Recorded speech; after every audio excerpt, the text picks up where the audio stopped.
Bonsoir à toutes et tous, quel plaisir de vous accueillir sur notre tout nouveau plateau pour ce temps additionnel. En moins d'une demi-heure, on vous résume l'entier de cette soirée de football suisse marquée par la victoire du Servette FC ce soir à la Pontaise dans le 3e derby lémanique de Challenge League.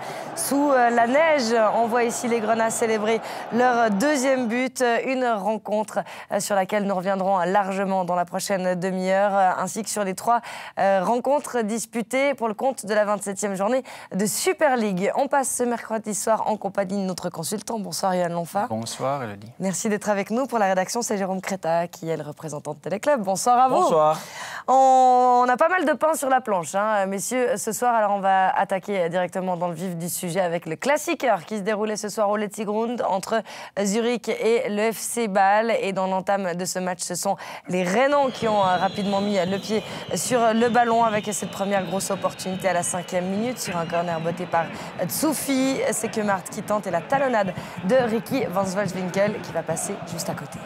Oui, Kemart qui s'élève plus haut que tout le monde. Ricky qui, d'une talonnade, essaye de tromper le portier Brecher mais qui n'arrive pas sur le coup. On change de camp avec une autre balle arrêtée, un coup franc à la 37e. C'est Sertic en 2 temps avec Zoumberi. Un ballon qui n'est pas cadré. Et puis en fin de première période, Brecher s'est montré déterminant pour conserver un score nul et vierge sur une tentative de Zoufi. Oui, Brecher qui a longtemps repoussé l'échéance, qui était un des meilleurs Zurichois aujourd'hui. Et donc là, il s'interpose devant Zoufi à bout portant. C'était vraiment une occasion pour Bâle d'ouvrir la marque. En 2e période, c'est l'autre portier, Jonas Omlin, qui va pouvoir se mettre en évidence. 53e minute, les tentatives de Khalifi et de Cissé. Et Omlin solide.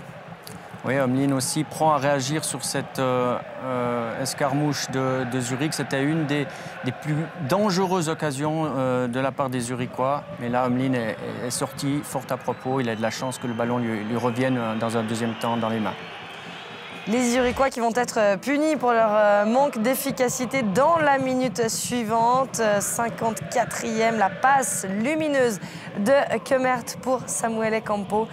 Sans doute un des buts qui sera retenu pour le but du mois, hein, Johan. Magnifique, alors tout dans la conception, hein, la balle bien dosée de Kemert et puis la finition, hein, tout en finesse. On connaît la facilité des gauchers au niveau technique, mais là, vraiment, c'est un ballon qui vient de très loin, qui vient de derrière.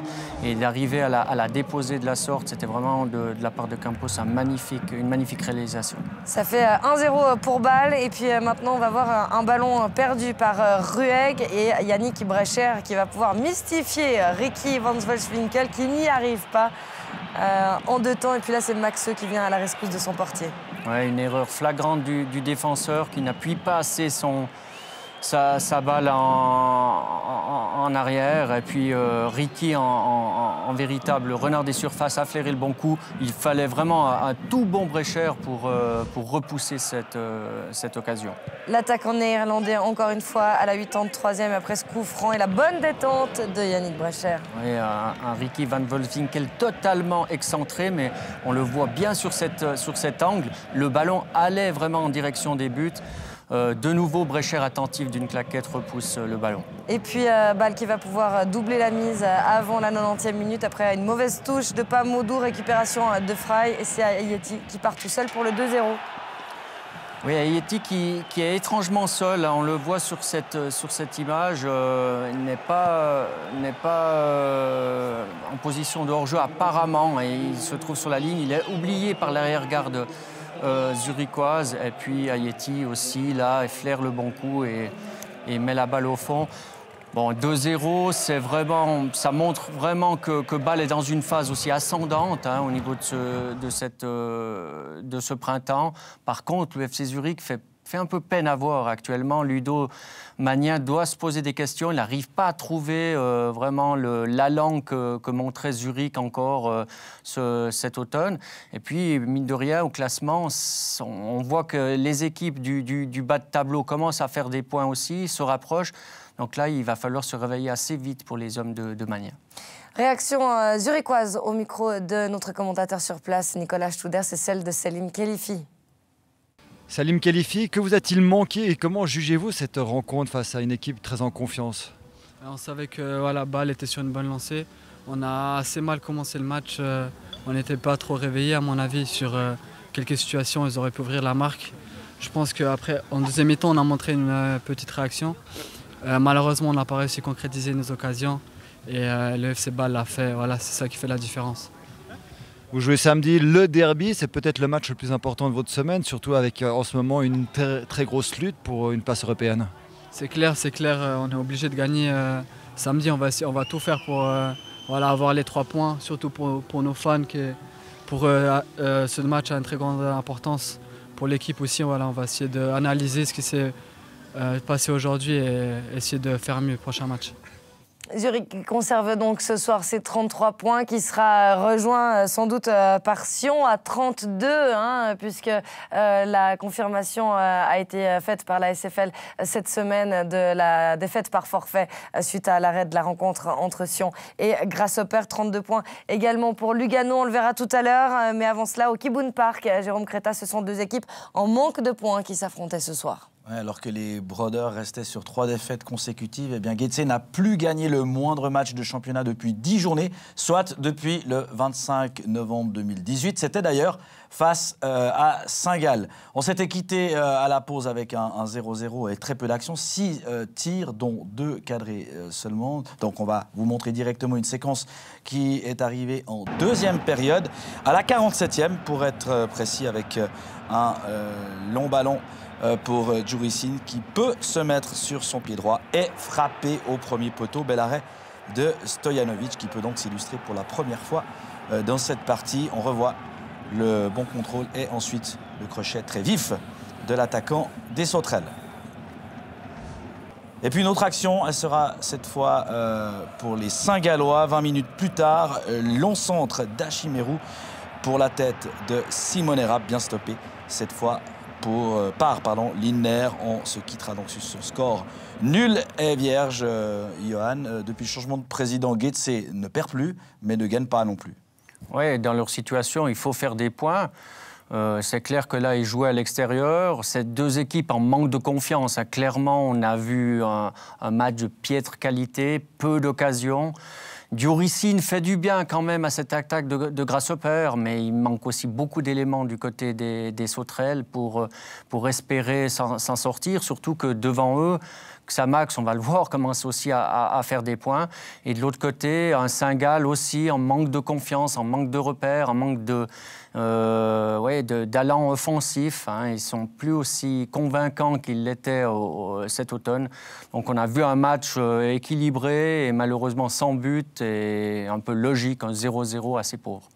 Une réaction zurichoise au micro de Stéphane Amoroso, c'est celle de Yorick Ravet.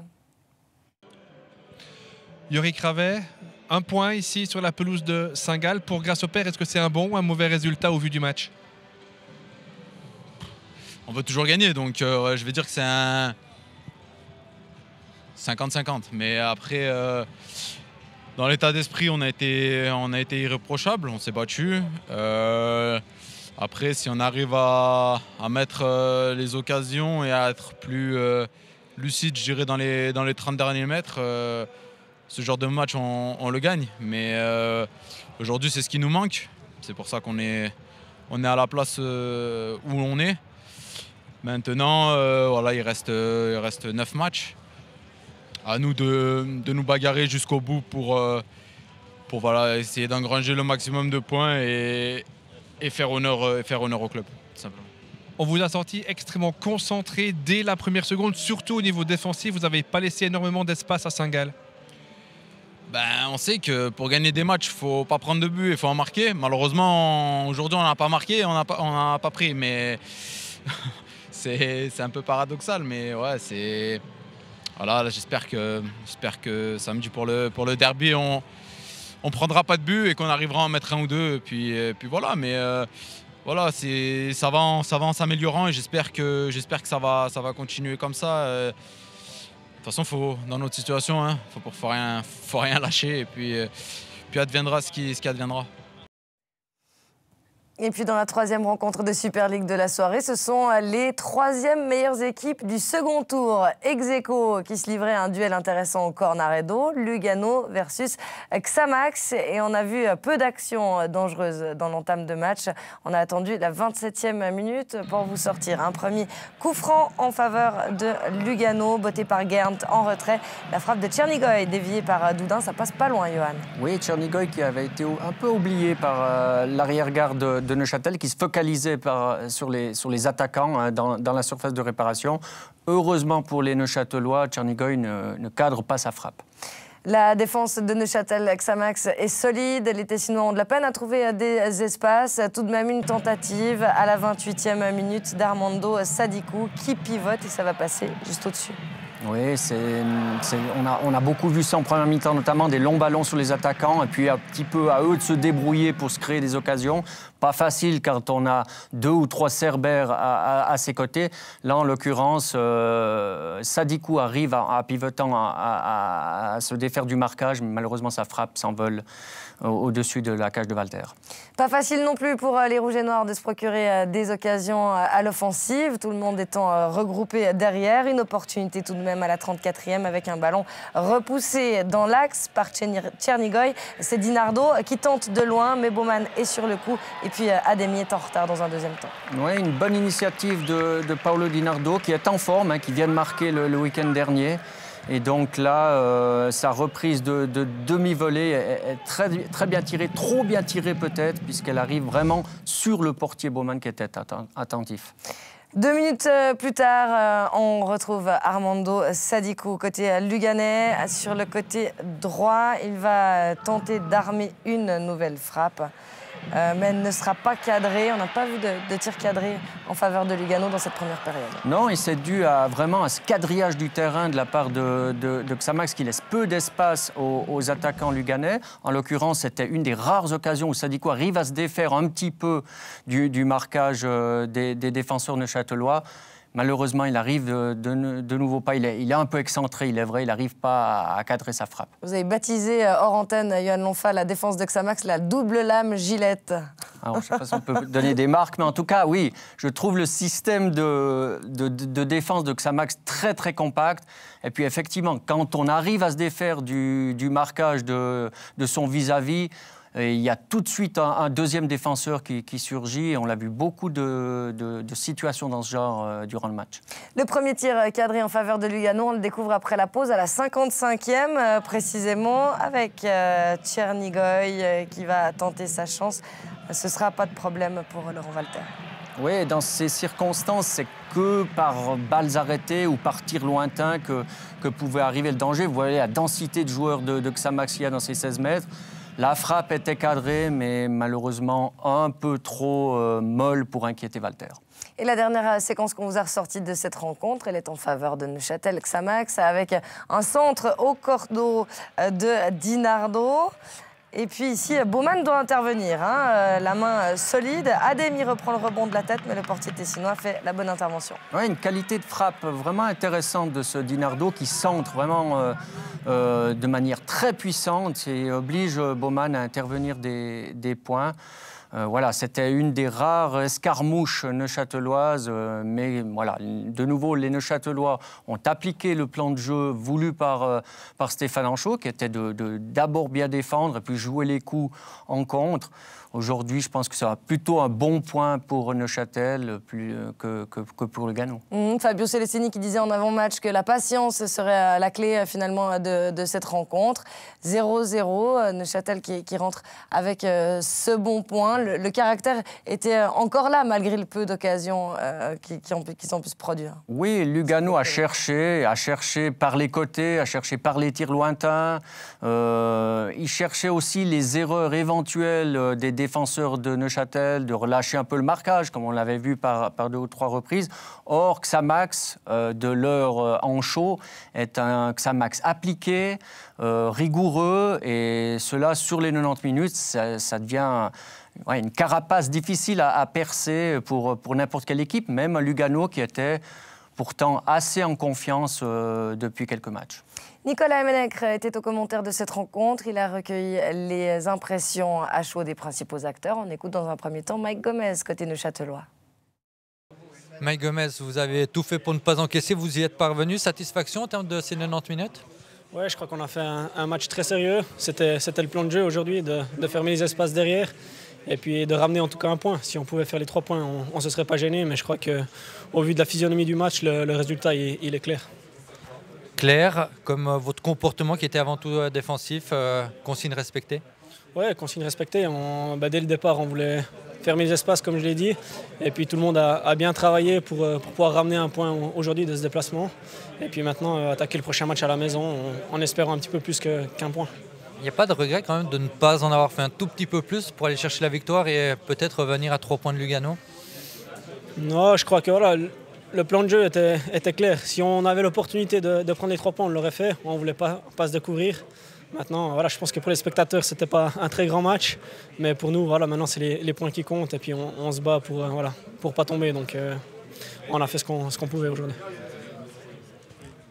Chaque point compte évidemment pour Neuchâtel-Xamax qui a déjà ce soir la tête à la prochaine rencontre. Ce sera la réception de Saint-Gall à la Maladière. Johan Lonfa, c'est samedi alors que l'équipe rentre cette nuit de Lugano. Ça va être compliqué, surtout quand on voit la moyenne d'âge peut-être de ce contingent. Oui, ça va être difficile d'enchaîner des matchs, mais enfin, toutes les équipes sont à la même enseigne. Saint-Gall a joué ce soir.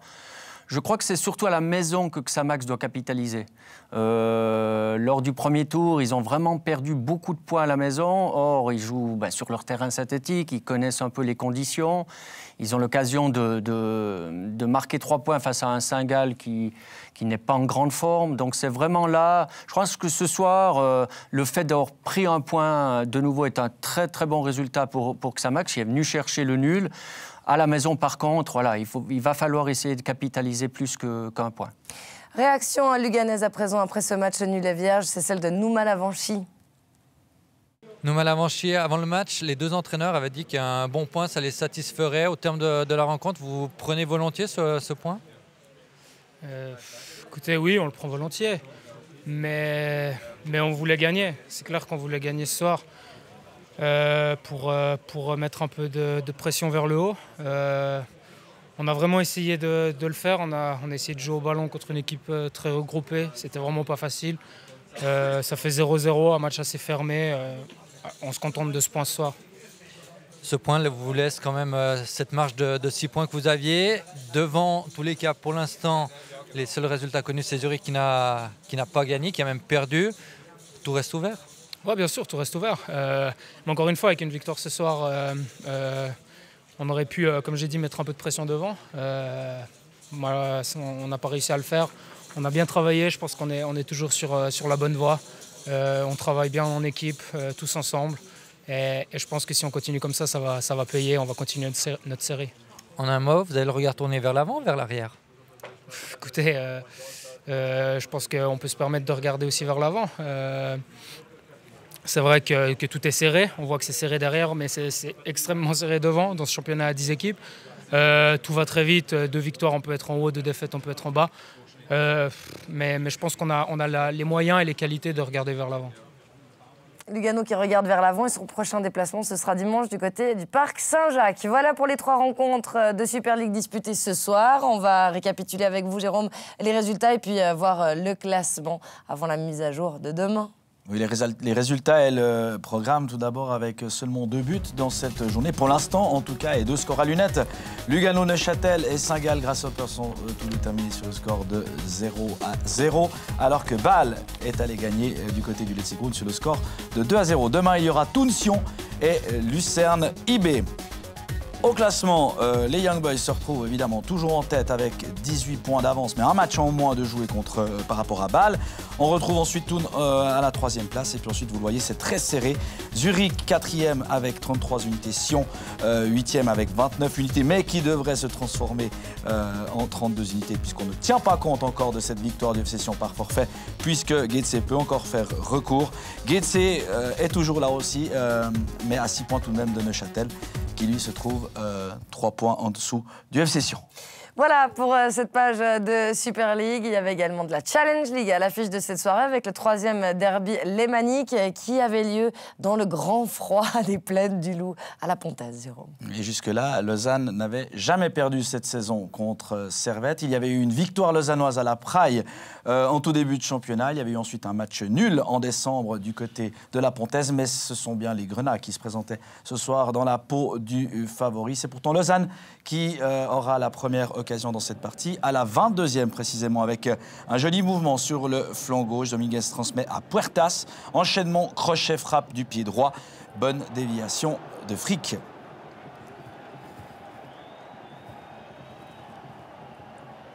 Et puis 4 minutes plus tard, on va retrouver l'autre but avec cette fois une action dangereuse qui va faire mouche avec un pressing de Stevanovic, notamment sur Nganga. Il sert tranquillement Koné qui peut ouvrir le score et inscrire son 6e but de la saison. À ce moment-là, c'est mérité, Johan. Oui, on a vu un Servette un peu plus entreprenant. Et bon, à noter quand même sur cette occasion l'opportunisme de Stevanovic, mais aussi la grave erreur de Nganga qui, dans les circonstances difficiles, hésite à dégager loin le ballon. On notera un but annulé pour Lausanne à la 36e suite à une faute de main de Nganga. Deuxième période, 58e, centre parfait de Makopi, repris de manière moins précise du pied de Schalke. Castella s'interpose sans trop de soucis. 5 minutes plus tard, réaction lausannoise avec un coup franc de Kukuruzovic, mais la reprise de Losli est imprécise et passe nettement au-dessus des buts de Frick. Même si à ce stade la compétition, et vu l'état du terrain, c'est un petit peu la seule manière d'approcher les buts des deux portiers, notamment en passant par les airs. 71e minute, action lausannoise une nouvelle fois avec une frappe d'Endoy, entrée à la pause. Une frappe déviée qui atterrit un petit peu chanceusement dans les pieds de Bouès, mais qui se heurte finalement au portier Grenat. Et puis la décision finale va tomber 3 minutes plus tard avec le Servette FC qui va doubler la mise. Et un centre au deuxième poteau de Stevanovic. Suite à ce corner botté sur le flanc gauche. Voilà le ballon récupéré par Stevanovic qui va trouver Imeri au deuxième poteau. Et qui lui, sans se poser de questions, joue en une touche de balle. Castella touche le ballon, mais ça fait 0-2. Johan, encore une fois, coaching gagnant de la part d'Alain Geiger. Imeri était entré 5 minutes plus tôt, avant donc son deuxième but de la saison, puisqu'il avait déjà marqué contre Winterthur. Justement, là aussi, il était entré en cours de jeu. Oui, il a du flair, Alain Geiger. C'est vrai que dans cet effectif Grenat, beaucoup de joueurs peuvent marquer. Souvent, même des joueurs qui sont sur le banc sont devant au classement des buteurs. Chaga, je crois qu'il est dans les meilleurs buteurs du club et il n'est pas souvent titulaire. Donc ça montre aussi la richesse de l'effectif Grenat. Je note aussi Stevanovic, que c'est un joueur qu'on a appris à connaître cette année et il est sur tous les bons coups, souvent à la récupération. Aujourd'hui, il fait 2 assists, c'est lui qui va chercher les ballons et c'est lui qui met des caviars pour ses partenaires. Voilà, sur l'ensemble du match, conditions très difficiles, mais victoire quand même logique et méritée du leader Servette qui va tout droit vers la Super League. Vous voyez en ouverture la joie des Servettiens après le deuxième but. On va écouter la réaction de Sébastien Vutriche au micro de Laurent Antonioli. Sébastien, c'est une victoire très importante pour vous. Ça vous rapproche de plus en plus de votre objectif, la Super League. Oui, non, c'est clair. On est venu ici pour les 3 points. Je pense qu'on a fait le travail. Après, c'est vrai que, bon, avec les conditions, c'était un peu un match à 50-50. Il fallait marquer le premier, je pense, et après, c'était plus difficile pour eux. Mais non, c'est clair, on est venu chercher les 3 points ici. On est content de cette victoire. Pour vous, justement, qui êtes un technicien, qui aimait avoir le ballon, j'imagine que ça a été quand même un match difficile. Les conditions de jeu étaient vraiment compliquées. Oui, non, c'est clair. Après, pour porter le ballon là, c'est un peu compliqué, mais on a vu qu'on a joué peut-être plus intelligemment qu'eux. On a eu plus de facilité en deuxième mi-temps, justement, avec ce terrain-là, mais on était bon défensivement surtout, et je pense qu'on a joué les contre-attaques. C'est ce qu'on est venu faire ici. On savait que c'est quand même une bonne équipe. Maintenant, on a vu qu'on a des qualités et on a réussi à faire ce qui était le plus dur à faire, c'était de creuser encore plus l'écart aujourd'hui pour les mettre définitivement derrière nous. Servette qui prend donc une bonne option pour la promotion avec 13 points désormais d'avance sur le LS. Réaction lausannoise, c'est celle du directeur sportif des Vaudois, Pablo Iglesias. Pablo, défaite 2-0 dans ce derby, mais on ne peut pas dire que les conditions de jeu étaient optimales pour un match de foot. Il n'y a pas eu de match de foot en fait. C'est difficile de parler de match de foot ce soir, dans des conditions qu'elles sont ce qu'elles sont. On ne va pas revenir sur la victoire de Servette puisqu'ils la méritent, puisque voilà, ils arrivent à marquer 2 goals dans des conditions qui sont là, donc il n'y a aucune excuse à chercher. Je dis simplement qu'il y a intégrité physique qui a été atteinte puisqu'on a perdu un joueur pendant la phase où le match aurait dû être arrêté. Ensuite, on nous demande à 5-10 minutes de la fin de déblayer le terrain, de marquer les lignes. Donc ça, c'est une parodie du football ce soir. C'est dommage parce que c'est dommage pour le football. Servette mérite son résultat, il est devant, il n'y a aucun souci. Le problème, c'est que c'est une parodie du football et ce qui me dérange, c'est que c'est un match à enjeu et que là, il n'y ait pas plus de responsabilité de la part des gens qui quand même dirigent le football suisse ou surtout qui aujourd'hui dirigent le jeu du football suisse. Dommage parce que là, on n'a pas assisté du tout à un match de foot. D'ailleurs, je suis en train de regarder juste entre la lucarne là, je vois que des gamins font des batailles de boules de neige. C'est pour vous expliquer aujourd'hui ce qu'on a vu à la Pontaise. Mais vous savez, il y a quand même 9000 personnes qui sont déplacées. Normalement, pas simplement peut-être pour le spectacle, mais pour ce qu'elles ont vu, elles mériteraient d'être remboursées. Normalement, vous êtes remboursés pour ce genre de choses quand il y a un aléa comme celui qu'on a vu ce soir. Donc je suis vraiment fâché, déçu. Et je l'ai dit à M. Tchoudi, je pense que là, il a pas forcément fait ce qu'il fallait faire, mais ça n'enlève rien à ce qu'a fait Servette et ce qu'a mérité Servette. Voilà pour le coup de gueule du directeur sportif du Lausanne Sport. La semaine anglaise de Challenge League était étalée entre hier soir et aujourd'hui. Jérôme, on va donc pouvoir découvrir l'entier des résultats et puis le classement. Oui, il y a eu 2 buts, on le disait en Super League ce soir. Il n'y en a aussi eu que 2 en Challenge League, mais heureusement, il y en a eu d'autres hier soir. Avec tout d'abord le match nul entre Vaduz Séville, 1-1. Kriens Haro 2-2. La victoire de Winterthur du côté de Schaffhouse sur le score de 3-1. Ce soir, on l'a vu, la victoire de Servette du côté de la Pontaise 2-0. Et le score nul et vierge entre Rapperswil et Chiasso. Au classement, Servette est donc premier avec maintenant 13 points d'avance, soit une possibilité de 4 jokers par rapport à Lausanne qui voit ses concurrents directs revenir rapidement sur lui avec Winterthur et Haro qui pointent à respectivement 2 et 3 unités. Et puis Rapperswil, lui, ferme toujours la marche derrière Schaffhouse. Voilà pour cette 27e journée de Challenge League. Messieurs, merci d'avoir été des nôtres ce soir. Merci Johan. Merci à vous. À bientôt sur ce plateau. Jérôme, belle soirée. Merci. À bientôt. On se retrouve demain, évidemment, dès 19h30 pour l'avant-match des 2 rencontres restantes à disputer. S'agissant des Romans, on suivra de près le déplacement du FC Sion sur la pelouse de Thun à la Stockhorn Arena. Merci d'avoir été des nôtres. On vous souhaite une belle soirée et on se donne rendez-vous demain. Salut, prenez soin de vous.